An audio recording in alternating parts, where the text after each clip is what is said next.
Hey guys, Andy here. Welcome back to Animal Lover. I know I meant to do a double upload, but with this tropical storm happening, hopefully my power doesn't go out.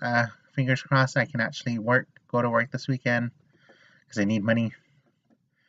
We last left off. We're gonna go to the park, but we gotta find somebody to go with. So we're gonna probably go with Miguel because he looks like the one who probably was happiest to see about going to the park. As we begin to walk out the door, I see Kyle moving ahead of us. He seems to be in kind of a hurry to get out. Charlie, Edmund, and Frankie all go in a different direction than us. I can hear their talking get quieter as we walk away. Hey Andy, before we go, I need your advice. Hey Miguel, what's up? What do you think of this outfit? Oh yeah, I never asked about the Letterman style jacket. Yeah, it looked cozy and it reminded me of a jacket I used to own. I think it's cute on you. But do you like it? What do you mean? Do you think it's really me? I think it's very you. I actually really like it on you. Oh yeah? Yeah! Well, thank you. I'll keep it then. So how are you holding up? I'm fine actually. I was gonna ask you the same thing. Yeah, I'm doing okay. I don't know that this bombshell hit me as hard as everyone else. You could have fooled me. Why do you say that? You've been pretty quiet this whole time. Oh, well, I don't know. I guess I'm a quiet guy. It's not that I don't have things to say, I just usually second guess what I have to say. Guys like Kyle can go on, but sometimes I like to take a break and just listen. And I'm feeling very energetic right now. I had like a lot of food today, like a bunch of sweets, and I'm feeling very active right now. No, I get it. That makes sense. I just hope you don't limit yourself too much. I enjoy listening to you. Well, thanks, Sandy. It's good to hear that. So, where are we heading again? Well, I wanted to take you out to lunch or maybe even dinner as thanks for helping us out so much. But as you can probably imagine, I am having a hard time affording that. Yeah, I suppose that'd be the case. Aw, he's such a sweetheart. So I asked Charlie for some money to get some food that isn't ramen. He gave me extra so that I could pick up burgers to cook. And I'm going to do that, but I think I'll have enough here to get something special. So I was going to head over to the grocery store and you could pick out something you felt like eating. I know it's not the most exciting thing in the world, but I mean, it's a good excuse. It's as good an excuse as any to get us out of the house. That is my dream. Holy shit, I would love someone to cook for me. I love cooking myself, but for someone to go like, hey, let's make your favorite dish, which is like any pasta dish, I will fucking love you if you make any pasta dish ever. No, that sounds fun. Let's do it. Great. Is Dave Smart still around? Huh? Dave's, it's a grocery store over on 3rd Street? I guess not. Alright then, can you show me where we can pick up some food? Yeah, we have a Don's right down the street. That! I jump a little bit at his comment. I can't remember the last time Miguel was that loud, and it was very sudden. I'm sorry, that was weird. It's alright, you just startled me. But that's the place. I was saying Dave's, I meant Don's. That's the place. I know exactly how to get over there. Alright then. So we began to walk. We spoke like we had just the night before, talking absent-mindedly in a pleasant, calm state of abnegation. Sometimes Miguel would simply point out to buildings and tell me what had remained since he was around and what was completely new to him. He found that a Starbucks had replaced the convenience store he used to go to, but his hairstylist was still around. He told me that girls would compliment his hair a lot, but he never admitted to going to the stylist because then his ass would have been kicked twice as hard and 3 times as fast. He laughed when he said it, but I couldn't help but feel a little sad as he did. Miguel seemed to take a lot of catharsis in relaying his less acceptable activities and speaking jokingly about the lengths to which he would have to hide them. I laughed as he talked. Regardless of the sad, dire situation he was in, he seemed to be making a genuine effort to make the best of it. Aww. He continues as we walk into the grocery store. I've had a manicure, but never a pedicure. Well, actually no, I've never had a manicure. I used to take really good care of my nails though. It felt like a manicure. I'd always feel really girly working on my toenails, so that's a shame. No, it's alright, I survived. So, really, they would attack you that hard for liking girly things? Well, yeah. I mean, look, it's great that people are more accepting these days, but that's not how I grew up. I did what I liked in secret, and that's okay. What did you want for dinner tonight? Before I go on, I'm just gonna share. I totally get what the hell Miguel's talking about, because as a kid, I grew up in the '90s, so of course I'm not that old, you guys. I'm like 25. I remember I told a bunch of kids. This was in kindergarten. We're like 5 years old. I got teased so much for having action figures that were girls, like not like Cyclops. I used to play X-Men. I used to have a lot of X-Men figurines and toys and shit like that. But the minute I said it had Storm and Jean Grey and Phoenix and all the other ones, I got my ass handed to me by like fucking kids because they hated that fact that I played with toys that happened to have that were just girl toys. They weren't even girl toys. They were just toys. They were just women toy, not women toys. I can't even think of the word. They were just fucking toys, and I used to get so upset at the fact. And then later on, I learned how to sew. I learned how to cook. I learned how to do essentially what's considered feminine things. But I like that shit. I never did any masculine things like working on a car or shit like that. I can't do. A fucking what? Oh my god, shop class. We never had that. I had fucking cooking class in high school.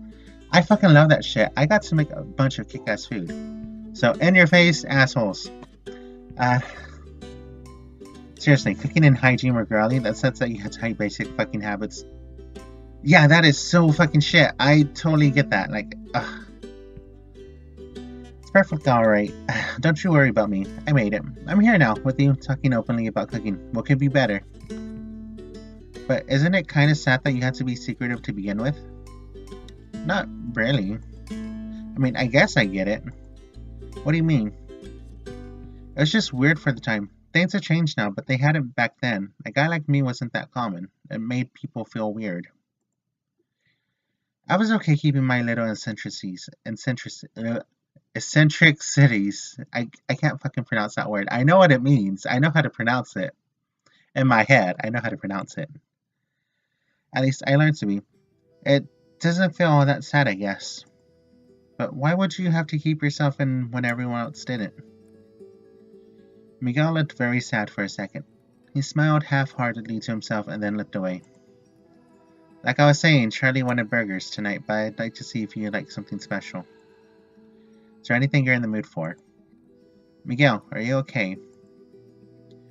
I make really great breaded chicken and it's an easy recipe, or fettuccine, that could be nice. Miguel, what would you like? Miguel? No dinner till Brooklyn. I wonder what that achievement is. I should look it up.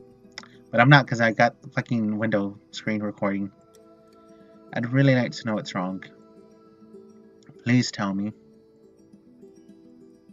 You just remind me of someone from my past is all. His name was Andrew. You get angry like he did. You mentioned Andrew. Who is he? He was a person very close to me a long time ago. We were very close when I was confused about my sexuality. You were? Still am, I guess. I am not sure if they have a name for what I am. But that's a different story altogether. Andrew and I were close, but really because there weren't a lot of people to be close to. We were kind of in a relationship, but it never went public, and we never called it that. For a while, I thought I loved him, but I think I was wrong. I stood up for him once. He was being called gay and getting his ass kicked every other day. Some guys were shoving him around in the locker room once. I told them to lay off. They called me gay and punched me real hard. I hit back. I split the guy's lip. They really fucked me up after that. Oh. You don't normally cuss like that. Caught me off guard. Well, Yeah, there's no other way of saying it. They really beat me up hard. Andrew got away while they did. For the rest of my time in high school, I got called gay. I was called a faggot, a homo, queer, fudgepacker, cocksucker, dick licker. I heard every name in the book. I've never heard fudgepacker. And one day, Andrew came to my house. Turns out his dad was a jackass, a real big one. I had protected him, so he was wondering if he could just stay a couple of hours with me. My dad wasn't a jackass, thankfully, and he made us dinner. We hung out, one thing led to another. We ended up experimenting. Then he started coming over more frequently. We became a thing, for lack of a better term. But whatever Andrew figured out about himself when we were experimenting, I never did. I never did. He would tell me, Miguel, why do you put up with it? You're big and strong like they are. Kick the shit out of them. But I don't think he knew me as well as I thought he did. I don't fight. I don't like fighting. He wanted to fight everything that came at me, but I didn't want that. I still don't. I sometimes wish we could just forget about Adara. I don't have any beef with her, not like Charlie does.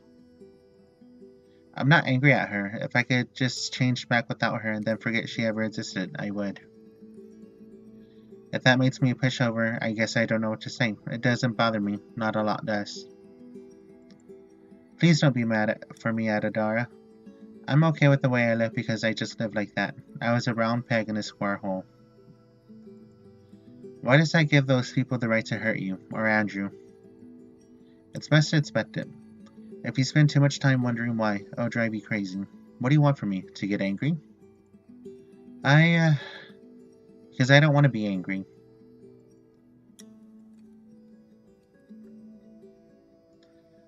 I want you to know that you were wrong. I want that to never happen to you again.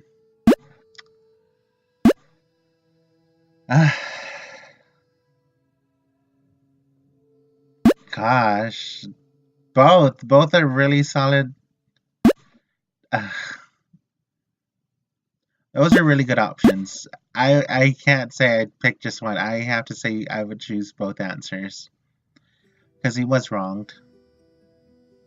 And you don't want anything like that ever happening to someone. Ever. I just don't think what you experience should happen to anyone. I don't think it's normal or fine. I don't want you to be angry, but you should know that it's wrong. Right or wrong, it's life. But you're not saying wrong. Why should I? What will it change? Do you think you deserved what happened to you? Why are we talking about what I deserved or not? What happened is past and now I'm okay. Just tell me it was wrong. I want to hear you say it. I was a fruitcake, Andy. I get it. It makes sense. It was weird that I wanted to get a manicure, and it's still weird now. And I'm glad I was shaped the way that I am. I'm just happy that I actually did like football and that I like sports and I like girls. If I had to keep up the charade with, I don't know, basketball or car models, I would have just run away from home. But I'm a freak. And I've learned to live with that because I have actual friends now. I'm fine. I'm okay. Don't worry about me. Miguel, I don't know what to say. I didn't want to bring it up. I wanted to go home and make you dinner, maybe go out for ice cream. You're not a freak. Don't, please. Was Andrew a freak? Of course not. Then why are you? We're held up to different standards. Why does Andrew get to be who he wants to be and not be a freak? I don't know. That's just not something I know how to answer. Which must mean I'm getting something wrong. I'm sorry for blowing up at you. I know how futile and weird this way of thinking is. I don't want to argue. It's all that's keeping me from wanting to punch something. So you are angry then. A silence passes through us. The tinkling of a bad pop song on the grocery store's PA system is the only thing keeping a ringing out of my ears. I'm only angry when I think about it. You're not a freak. I'm probably not a freak, I know. I wish you wouldn't think that.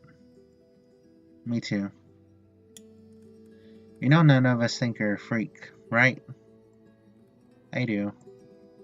That's why I haven't gotten too caught up on the past. Frankie seems to miss his mom. Kyle's all been out of shape about a lot of things from back then. Charlie's angry about a lot of things. But I'm happier here than I've ever been. I didn't have Edmund or Frankie or Kyle or Charlie back then. I didn't have you. I had my dad, sure, and when this is all over, I'm going to make sure he's okay. But I'm happy here. And I'm happy you're here. I'm happy around you. Miguel and I simply look at each other for a brief silent moment. When we snap out of it, Miguel and I both realize that we've been wandering the canned goods aisle for the past 15 minutes. So, dinner then. What did you say you wanted for dinner? Oh, I did it. Then what would you like? Fettuccine. You said something about fettuccine earlier? Yeah, let's do that. Alright, be on the lookout for pasta. You got it. We left the grocery store with paper bags full of groceries. By the time we had checked out, we finally moved on to lighter subjects. We got to talking about movies and music, the arcade that had disappeared since he'd been around, and the dumpy movie theater that he and his friends would hang out at when they didn't leave town. When we got home, no one else was there. Miguel went to the bathroom while I started putting groceries away in the refrigerator. Miguel emerged from the bathroom, wiping his hands on his pants. Where do you suppose everyone is? Oh, they're either getting lunch or they're at the ice cream shop. I heard them talking about it while we were leaving. Is that why you mentioned ice cream earlier? Yeah, I thought it might be a fun place to meet up with the guys later instead of just bumming around here until they returned. Sounds good, let's do it. I'm sorry. What? I'm sorry to put all of that on you at the grocery store. It's okay. Andy, I love being around you. Oh, Jesus. I think I need you more than I realized. He gets closer to me, closing the fridge behind him. And, yeah? Miguel puts up both of my hands. His hands are cold from having put food in the freezer. You're the first person in a long time that makes me want to continue being me. And I can't thank you enough for that. You're incredible. And beautiful. And dear. Oh, thank you. Will you let me treat you to a real dinner when this is over? His thumbs are caressing against the back of my hands. They're rough, but cool and they feel pleasant. Of course. Great. Anyway, ice cream then. Oh, sure. Let's go. I want to end this episode here because that was the saddest fucking episode I've ever had to read. Jesus Christ. I wanted to cry. Thank you so much, guys. I'll try to upload something. Hopefully, I have no idea at this point because as of right now, we are probably going to go through a little tropical storm, hurricane. I don't know. I haven't paid attention to the news. All I know is I got like 5 cases of water stocked up and a bunch of food. So, in case I don't upload next week, here's why: power outage or something like that. As always, thank you so much for watching. I hope you enjoyed this depressing as shit episode. I love it, and thank you so much. I don't know. I wanted to cry so badly when Miguel started talking. So, thank you so much for watching. I'll see y'all very soon. I hope all of you have a nice weekend. And if you're in Texas, stay safe. Yeah, bye for now. Bye for now.